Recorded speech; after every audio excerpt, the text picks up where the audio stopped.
Hello, everyone. Welcome to our Rescom research seminar.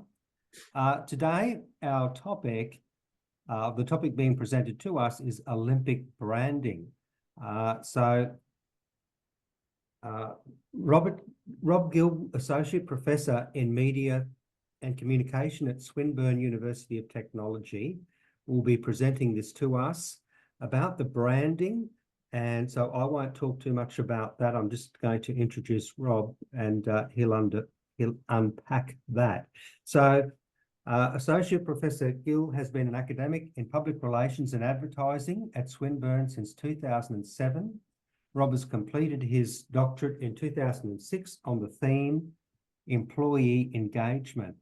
His current research interests include brand communication, reputation management, particularly in sports and events. So it's not surprising that Rob is going to talk to us about Olympic branding and, of course, the timing with the Olympics in Paris a day or less away, and the looming Brisbane Olympics some years off. Rob is an active fellow in the Communication and Public Relations Australia Association, and the International Association of Business Communicators. And I'll pick up again.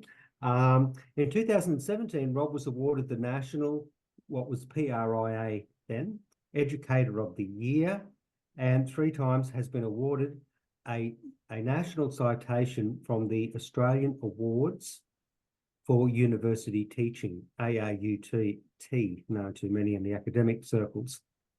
Before becoming an academic, he worked for more than 10 years as a communication manager in the fields of finance, tourism, and state government.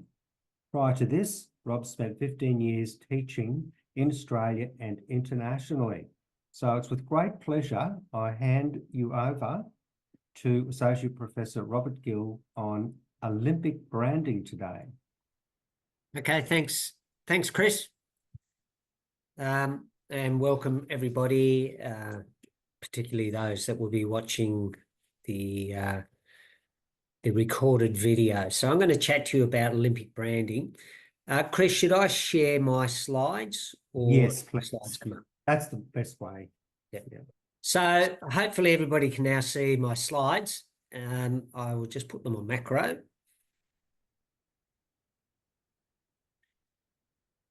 So as Chris said, I'm going to chat to you about branding and the Olympics. Pretty apt topic at the moment, seeing why the Olympics actually starts tonight. The official Olympics, although some of the actual events have already started, but there's been a lot of noise about the Olympics leading up to it. Probably about 6 weeks out, we started to get the regular, media interaction with the Olympics. A lot of it focuses on the negativities, but then as we start to build closer to the Olympics, then there's a flick of the switch and all of a sudden everything becomes positive and everything is about enjoying the Olympics. So what I'm hoping to give you a little bit of an insight into today is the importance of the branding and how it plays a major role in the hosting of the Olympics. So our agenda, branding and reputation, the Olympic brand, reputation, revenue for the host of the Olympics. We'll have a quick look at the Paris Olympics, look at some of the things that might have been affecting reputation that are internal, issues that affect the brand externally, and where does it leave the ability of cities to be able to host the Olympic Games. First of all, brand. So most of us know what we're talking about when we talk about brand. We talk about a bundle of promises. So a brand for an organization, for a corporation, maybe for a actual merchandise category, is what it promises to do for you. So what it says it will deliver for you. So when we think of the Olympics, then what do we actually expect to get from being a viewer, or maybe a participant, or maybe an attendee spectator at the Olympics? What does the Olympics promise us? So it's really what the organisation would like to be known for. This is what we stand for. But as an organization or corporation or an event, like a big sporting event, like the Olympics, as they release these promises, then people start to think about, well, actually, am I being delivered those? So people perceive how that organization is actually delivering on those promises, what its brand is. And over time, these perceptions form a reputation. So I have there the Nike brand, and Nike is a pretty significant sporting brand apparel. And most people, if you pay, and particularly in Australia, if you pay significant amount of dollars to get a pair of Nike trainers, then you would expect that they would be of good value, that they are good for cushioning your feet. And particularly if you buy, let's say, upwards of $300 for a really decent pair of Nike runners, that they are going to be able to carry you through significant amounts of running on the road, on the track. So that is the brand, but over time, the perception of how Nike delivers on that brand, formulated by yourself and other people, and when people share information online, that goes to make up the reputation of, is Nike actually delivering on its promises? So let's have a look at the Olympic brand. As we come up to the Olympics itself, then we need to understand what actually are the mechanisms, the cogs that are driving the Olympics and the Olympic Games and the Olympic brand. So we have the International Olympic Committee, and this committee has 106 elected members.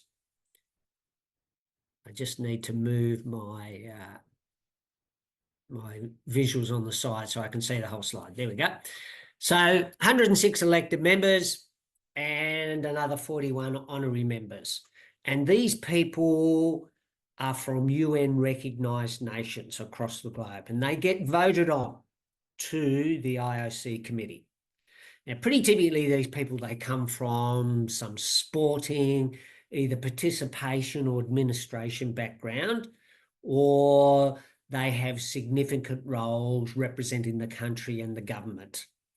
And so they are part of the committee because they have an interest in remaining active within the Olympics, but also they want to represent their country as best as they possibly can. And obviously from that representation, they want to make sure that their country actually has a significant presence at the Olympics. The Olympic Games is considered to be the world's most recognized brand. So it's a very significant brand. It is the biggest sporting event in the world. It's very closely followed, obviously, by FIFA and the FIFA World Cup, so soccer or football for those purists, as we call it. But the Olympics is the bigger of the two major mega sporting events that are held around the globe, and they're held every 4 years for the Olympic summer and concurrently every second year for the Olympic Winter Games. So it's a pretty big deal, and it's a pretty recognizable brand. So when we stop and think about that brand, what do we think of for the Olympics? Now, most of us would think of elite athletic performance by the world's best athletes competing against each other to be crowned the Olympic champions. So there's quite a bit at stake for those exceptional sports people that are actually contestants within the Olympic Games. If we have a little look at the history of it, so ancient Olympics started way back 776 BC. Similar format, except I'm led to believe that a lot of the events were actually done nude, which would make it very interesting for the current Olympics. I'm not sure we'd get the same broadcast rights, or we actually might get broader broadcast rights. But in 1896, the modern games were reignited, right? And they've been held every 4 years since then. When we look at some of the peculiarities of the Olympic branding that have been generated within the IOC, so the International Olympic Committee, very controlling on their messages about what the Olympics represents. So the 5 continents in the 5 circles of the Olympics, and it signifies that there's a unity between those 5 continents. And then, of course, the values of the Olympics that represent equality, elite performance, and fairness all go to make up this exceptional brand that says the Olympic Games is a representation of the world's best athletes competing against each other on an equal playing field. And when we talk about equal, something significant in the last 30 years, obviously, has been the idea around performance-enhancing drugs and the use of doping or performance-enhancing materials to actually make your performance better, which, of course, doesn't make it equal. So something like that can have a significant influence on the Olympic Games and its brand. So this brand is vitally important for the IOC because it is used as a mechanism to, 1, get host cities, and 2, with things like broadcast rights, make sure that the broadcast rights generate significant revenue. A sporting brand, it is an important asset, and particularly from an organisation's ability to generate revenue, such as from viewing, so broadcast rights, and from memberships to different sporting associations or maybe different sporting teams. So if we looked at things closer to home, if we looked at something like the AFL and its ability to generate revenue, then the AFL allows certain teams to have their own licenses. And from that license, each team will generate membership. And the stronger clubs in the AFL at the moment are having about 120,000 members. And the weaker clubs are up around the 70,000 members. Now, these members pay money, but they also buy merchandise and they also buy tickets to the games. So you can see this is how a small professional sporting club in Australia generates its revenue. But from brand recognition for the Olympics, it has to be a very tightly represented brand that has a strong reputation because it is such a global event. So when you think about what it costs to actually put on the event, so we're talking about in Paris, we're looking at about $14 billion at the moment to actually host and hold the event. So how do we get some of that money back? Well, broadcast rights, sponsorship and advertising contracts are a very important part of generating some of that revenue. And of course, for a place like Paris, you would think that tourism and visitation to the city from local tourism, but also international tourism, will have a significant effect on the actual economy of Paris and on the economy of the surrounding areas around Paris for France. So broadcast rights are sold on behalf of the IOC. They own the broadcast rights. They have the custody of these. And so these actually generate significant amounts of money. So I can just give you a quick example. Channel 9 in Australia is paying $305 million to be the sole broadcaster of TV rights for the Olympics. Now, how do they get their money back? Obviously, there is significant sponsorship that's associated with the Olympics. So wherever there is Olympic signatures involving Channel 9, then they have significant sponsors that go with that. But the big money comes from the advertising. So people, organisations, businesses, corporations that decide to advertise within the viewership times for the Olympics. And that money, significant in what it can be in Australia, if you think of a big country like America now, my understanding of America is that their broadcast rights were 12 billion US dollars, but it's over 5 Olympic periods, so over 20 years. So $12 billion to actually just get the broadcast rights, which was bought by NBC. They're a little bit different in their situation in that they actually have pay-per-view too. But in Australia, the Olympics go free to air. So the IOC have custody over that, and so they obviously get paid billions of dollars for this broadcast rights. So that is then pumped back into the host city. So the hosts get to enjoy that kind of commercial advantage from the broadcast rights that the IOC help out with, but it doesn't cover everything. So they are quite reliant on visitor numbers, and they are also quite reliant on government grants, localized government, state, national governments that will inject funds into things like getting better infrastructure up, better transport, maybe better stadiums, all those types of things that help make the city very presentable so that lots and lots of more visitors actually come. So the Paris Olympics, they're expecting about 15 million spectators. There is an expectation that almost half of the world's population, so approximately 4 billion people, will tune into the games through some sort of broadcast. France's investment, they're talking about $10 billion. I think it'll end up being a lot more, as typically these major events overrun their budgets and their costings, and it is expected to generate significant profit because there will be, as Paris is a pretty popular European town over the summer months, they're expecting an extra 3 million visitors to Paris during the duration of the games. So I think I read somewhere they get about 15 million over the year. They're expecting at that period of time to get an extra 3 million just into the Paris area. And that will obviously then extend some sort of commercial value further out from Paris to the regional national areas.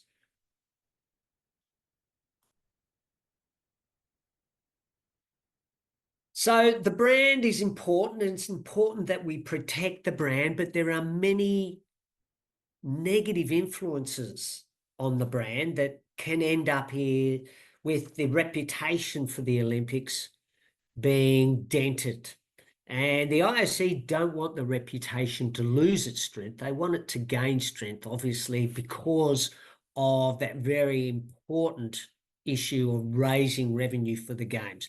Because as we saw from Paris, it costs a fair bit of money to actually host the games. And without being able to regenerate some of that capital back into the hosts, then it's going to become very difficult for cities and countries to put their hand up to host the games. But some of the things that have influenced the branding for the AOC leading up to these games is, you might have noticed that there's been a fair bit of noise about a doping scandal at Tokyo in the 2020 games, which were held in 2021, where 23 Chinese swimmers actually tested positive to a performance-enhancing substance, but were cleared to continue to compete. They were cleared by WADA, who did an investigation. Now, interestingly, WADA is 50% funded by the IOC, so the World Anti-Doping Authority. So they are actually significantly funded by the IOC, and yet WADA made a decision to allow 23 Chinese swimmers to continue swimming and being competitive within the 2020 Tokyo Olympics, even though they had tested positive for performance-enhancing drugs, based on the information that was given to them by the Chinese authorities and their own investigation. Now, that I have no understanding of whether that actually occurred or not, in terms of whether that positive testing was just incidental or not. But WADA decided to let them compete, but of course this created a huge uproar. And so now the conversations leading up to these Olympics were around, well, are they going to be clean games? Are they going to be fair games? Are every country adhering to the principles of anti-doping and making sure that there is no performance enhancement going on. And then there was the idea around athlete manipulation of policy. And so the IOC put together fairness ambassadors, which will be present at the games, and what they do, or their role is to make sure that they educate the national teams about making sure that all athletes are given the equal opportunity to perform at their greatest level. So when I talk about athlete manipulation, you might think of something like a long distance, like a 1500, a 5000, where athletes from the nation might have two athletes in it, one who's the favourite to win and one who probably isn't going to run a place, but they position themselves in the field to block other runners, so that those other runners don't get a fair and equal opportunity to actually challenge the more high-profile runner. So that's what we think about when we talk about manipulation within the competition. Of course, then there was the transgender issue, which has become a much more significant and obvious issue leading up to these Olympics, because of the fact that a lot of sporting organisations are now welcoming transgender competition and inclusivity. But of course, we've also got to think from the point of view of the fairness of athletes. So the IOC went with the policy that a lot of the major international sporting authorities have already decided on, which was that if somebody's transitioning, they have to have done it before they're 12 years old, which is highly unlikely that anybody would transition before they were 12 to be able to compete for their current gender. Then, of course, other internal influences on the IOC brand has been the expenses around hosting these large sporting events.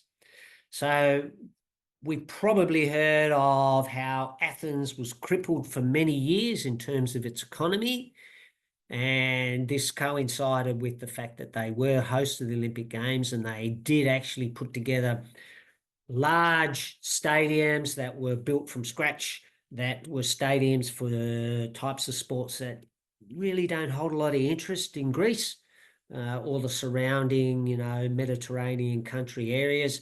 And so for those stadiums, look great for the Olympics, but what do you do with those stadiums after the Olympics are finished? So Beijing have run into a few similar problems, Rio themselves.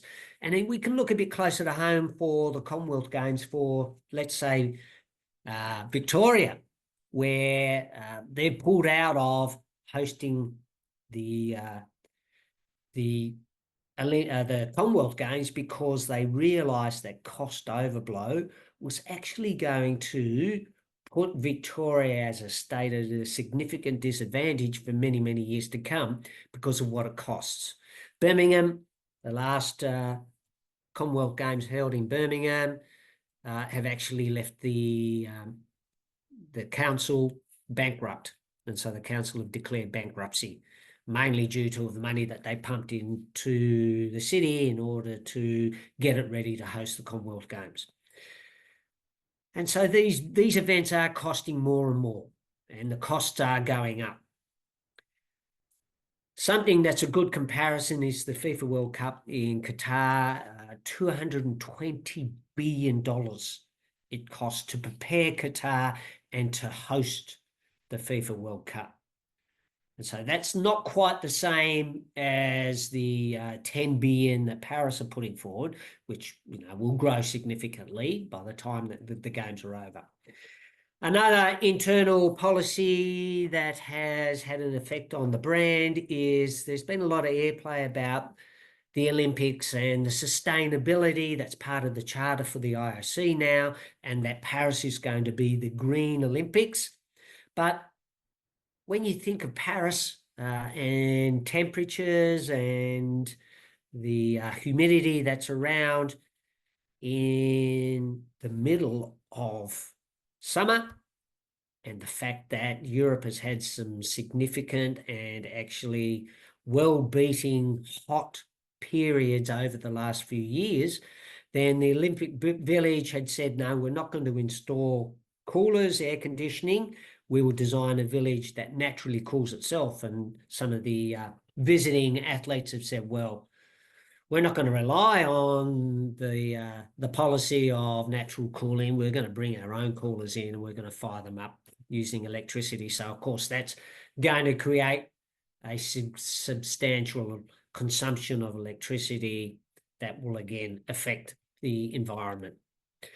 Some of the external influences, an interesting proposal by the World Athletics Organization was that they would offer prize money to the winning athletes of each of their events. So they're running athletics events. And that's contradicting the Olympic values that, you know, athletes come along to the Olympic Games and they compete for achievement and for inclusivity and equality, and that they're not competing for any sort of financial gain. So this has had a significant rumbling amongst a lot of the countries that clearly won't be able to compete against your larger or your more athletically orientated nations that will be able to kind of further encourage their athletes by the fact that they'll be getting prize money. Although for a lot of these professional athletes, the prize money offered at the Olympics Games is not that significant. But what it does say is to the lesser countries that, you know, we're not here to bring you along with us. We're here to support and celebrate our exceptional athletes and to pass on money and support to those athletes, rather than saying, well, you guys, you know, you're performing really well, and with a bit more support, a bit more financial support, and maybe a bit more coaching support, we'd be able to get you up to a higher level. So it's kind of taking away from that focus of everybody can be part of the Olympics if you put in the time and the practice. And again, as I talked about, the potential heat waves for Paris, so the weather predictions, that is for 2024, around the end of July, August, is going to be exceptionally hot again. And millions of people crowded into a city like Paris, which already generates a significant amount of heat, means that, you know, there's a possibility that some of the temperatures could be very, very hard to be comfortable in. And will it be ideal for me to visit a city like Paris and go and watch the Olympic Games if it is so hot? Threat of terrorism, of course, is ever present. There has been a lot of sectarian violence in Paris, particularly over the last 10, 15 years. We've already had an uprising of, or a significant increase in violence with the Gaza war raging nearby. And this, of course, creates further anxiety around tourism and the threat of tourism. And finally, the French national elections that were held just before the Games have come and gone, but there was a significant consideration that the opposing sides, and if there was no clear victory, which there hasn't been, that there could be significant and potentially civil unrest amongst French nationals, particularly Parisians, during the Games, to showcase to the rest of the world what their anger is aimed at and what for. So, looking at the Olympic brand and what influences an Olympic brand, then the Olympic brand is still pretty strong. So if you're like me, if you sit back and you thought about the Olympics, you still get this imagery of fantastic athletes, teams of sporting prowess where national teams have trained together, have gone through competitions, have built themselves up to the Olympic Games, because the Olympic Games is the pinnacle of their sporting competition. And so they're at their best at the Olympic Games. And so, you know, single athletes, runners, field athletes, swimmers, and then we look at team events like hockey, like gymnastics, like water polo. These teams, these athletes have been building, possibly some of them for 4 years, towards these Olympic Games, because to win the Olympic gold medal is the ultimate success for them. So that still is what the Olympic brand represents to us. It's strong, its reputation is still strong. We still believe, most of us, that the Olympics is a great representation of sporting prowess in its most natural state.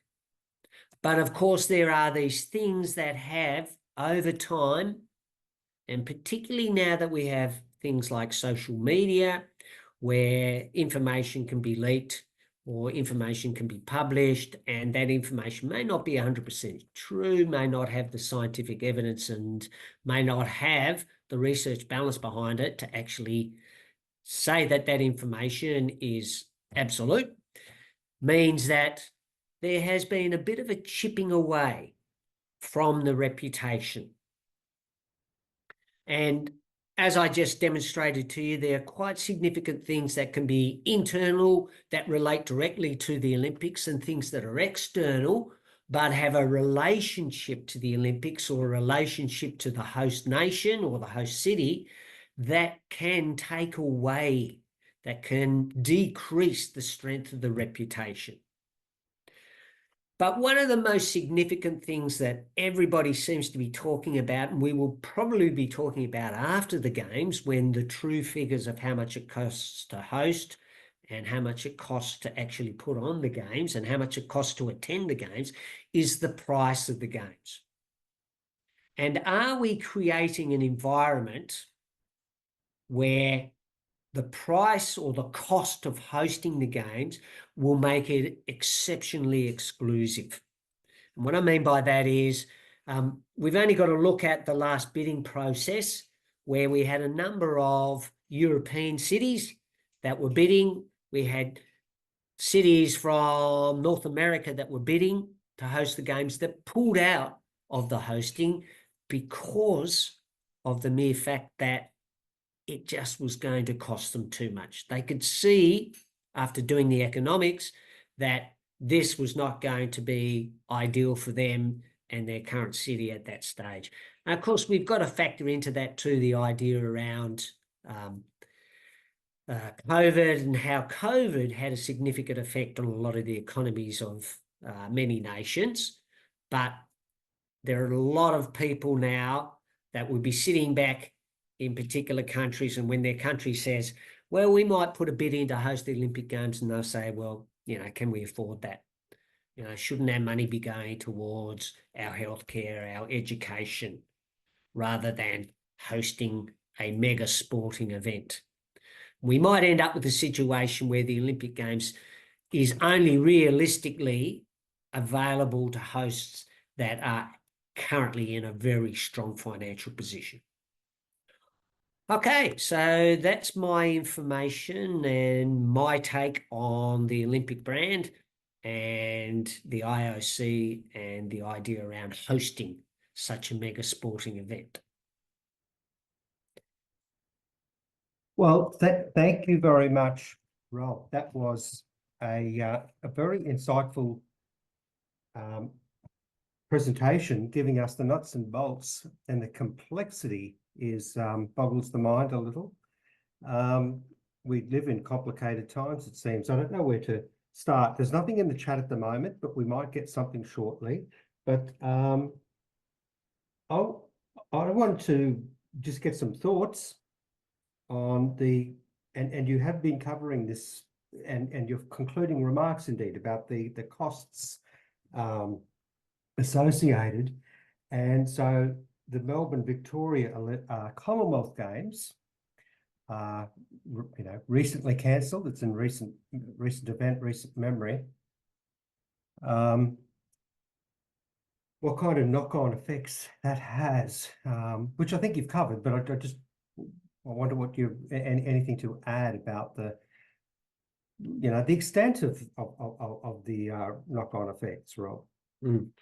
Well, obviously, if we stay close to home and we look at Australia, we'll be hosting the Olympics in 2032 in Brisbane. There's already been significant spend. So the federal government has already pledged $11 billion to things like communications upgrade and to infrastructure upgrade. So that's significant dollars. That's a significant dent in, a GDP of a country like Australia, 25 million.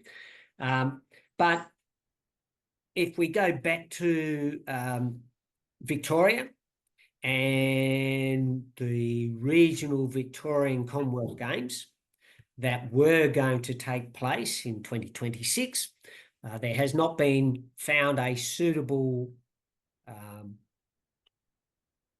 city or region that has put their hand up to take on hosting the Commonwealth Games from Victoria at the moment, and time has probably run out on that case, based solely on the blowout costs for the development of infrastructure around regional Victoria. Now, the Victorian government came out and seemed to be very honest in what they were saying, is that they could not justify the expanding costs for the development of infrastructure around the regional areas, even though they would add great value to those regional areas. The costs themselves, when the economies were done, could not justify those expenses, and that it would put the state of Victoria into significant debt for many, many years to come. And the government wasn't prepared. I would say it was a very brave decision.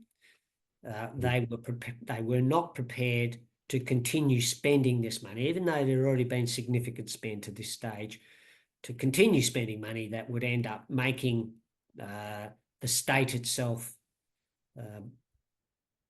below budget in other areas.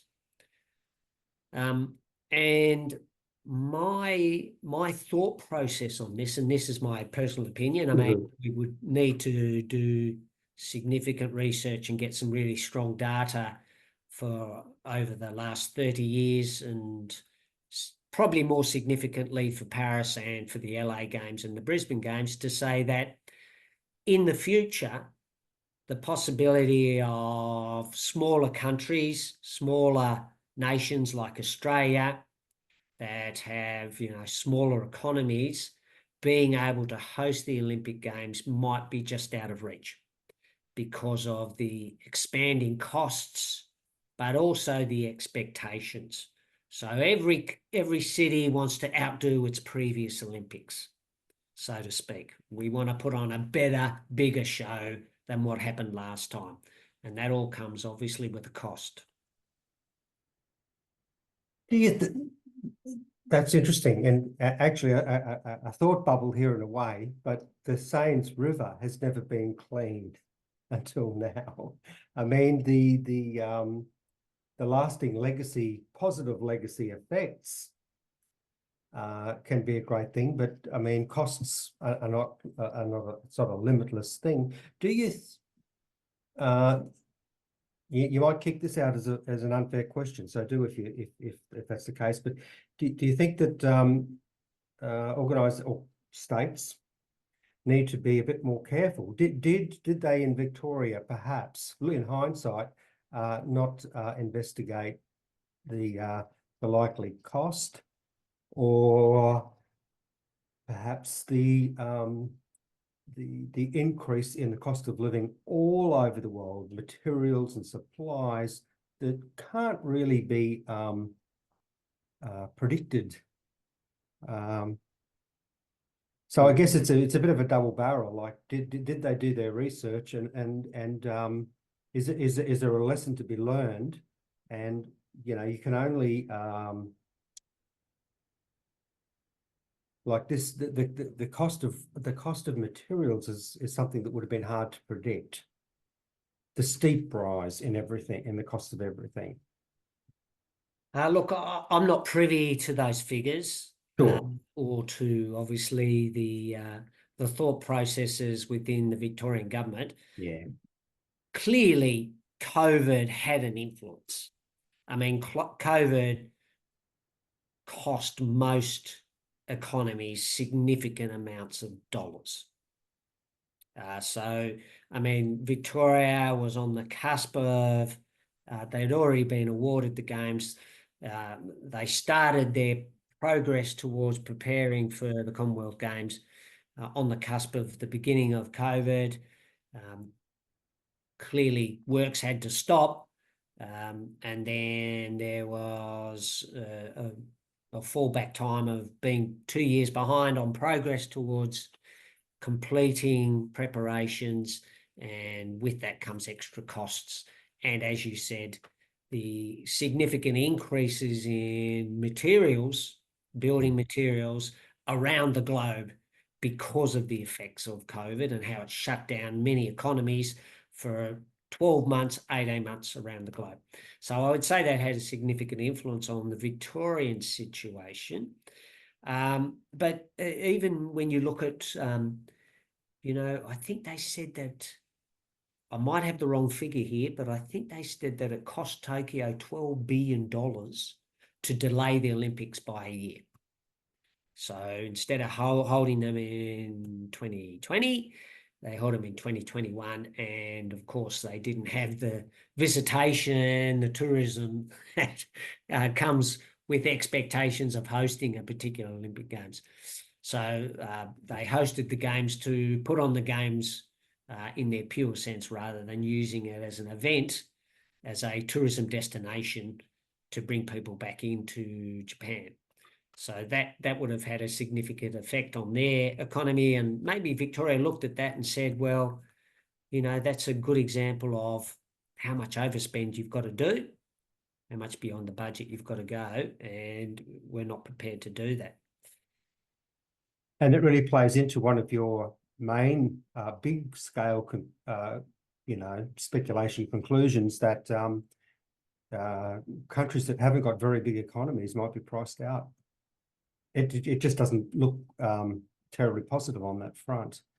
No. And I know you've spoken a lot to that. We have a question in the Q&A from Robert. What is your analysis in a return on investment for a company such as Nine, 3 million, in taking up a sponsorship with the IOC? Right. I'm not that well informed about the sponsorship costs and the contracts. I know Nine have the broadcast rights, which was 305 million.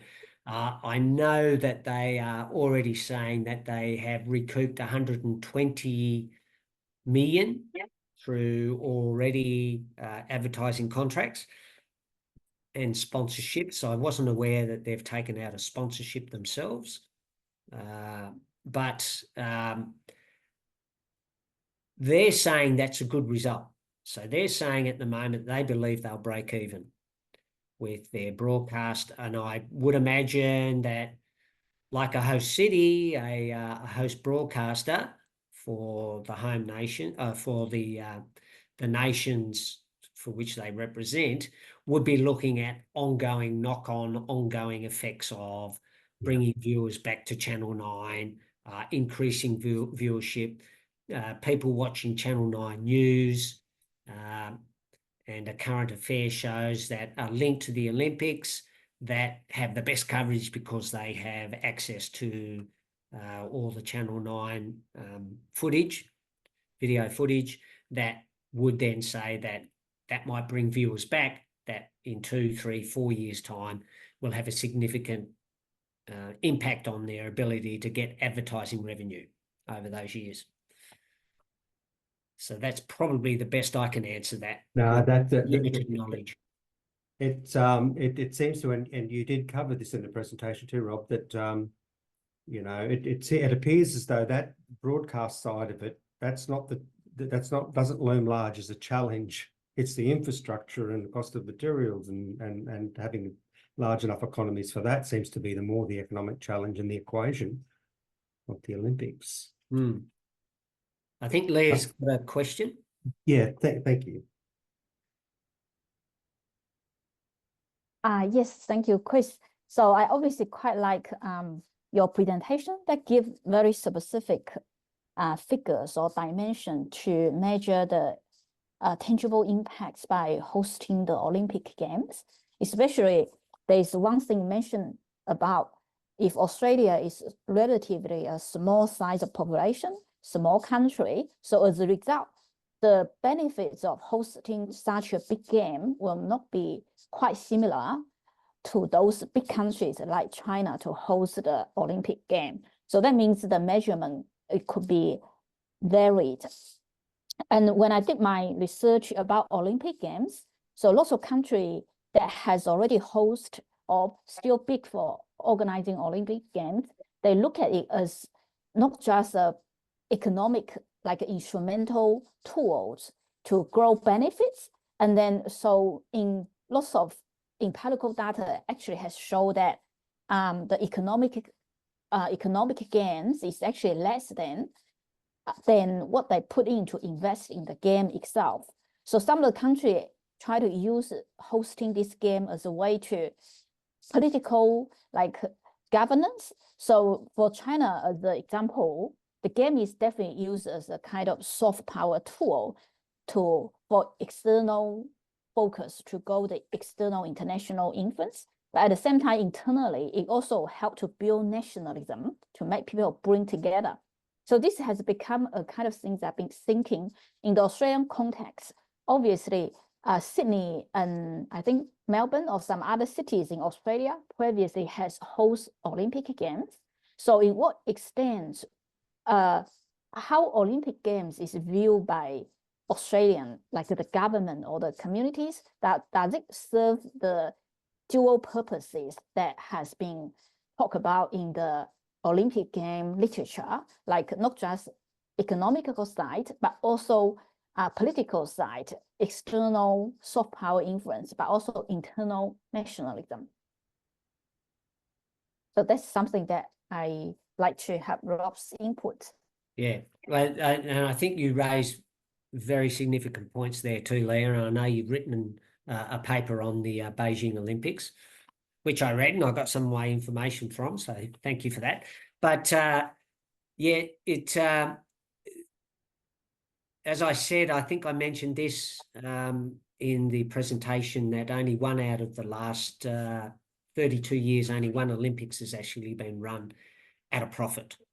So economically, they can demonstrate that the revenue generated from the Olympics for the host city outweighed what the expenses were over a period of time. So clearly, cities, countries host the Olympics for reasons beyond trying to generate a profit. So most of them accept the fact that they're going to have cost blowouts and it's going to overrun and that it's going to cost them money. But as you talk about, it is a way for a country to brand itself or to improve its reputation in a global sphere, but also it's a way of encouraging nationalism within a country to build pride and to be an uplift for that country, which can lead to economic health and social well-being improvements within that country itself. So they are some of the soft and the intangible benefits to hosting Olympic Games beyond the economic benefits, for sure. But it does also raise the question about the expenses that it costs currently that would make this beyond an acceptable economic reach for a lot of countries that just don't have the gross domestic products that some of these bigger nations or more financially wealthier nations have. And, I think we'll see in the future that there's very limited amount of cities that will be able to host an Olympic Games. Thank you very much, Rob. We don't have, I've got another, I do have another one from Robert. Just following up, have you seen or done any research on brand reputation analysis of sponsorships of the Games? For instance, apart from returns from Victoria as a state putting on the Commonwealth Games, a number of companies have obtained sponsorship of the Games and invested in new equipment and future development plans with the sponsorship and lost considerable amounts of money. So what he's saying here is that these companies lost a lot of money when Victoria pulled out. Yeah. So there's it speaks for itself. Over to you. Yeah, not an area I have done a lot of research and investigation into or analysis of sponsorship dollars and cost of sponsorships. But when you look at something like the Olympic Games, it's your multinational corporation brands that sponsor the Games anyway. So they wouldn't do it out of altruism. They would certainly be doing it because they know it's going to have a significant impact on their profits.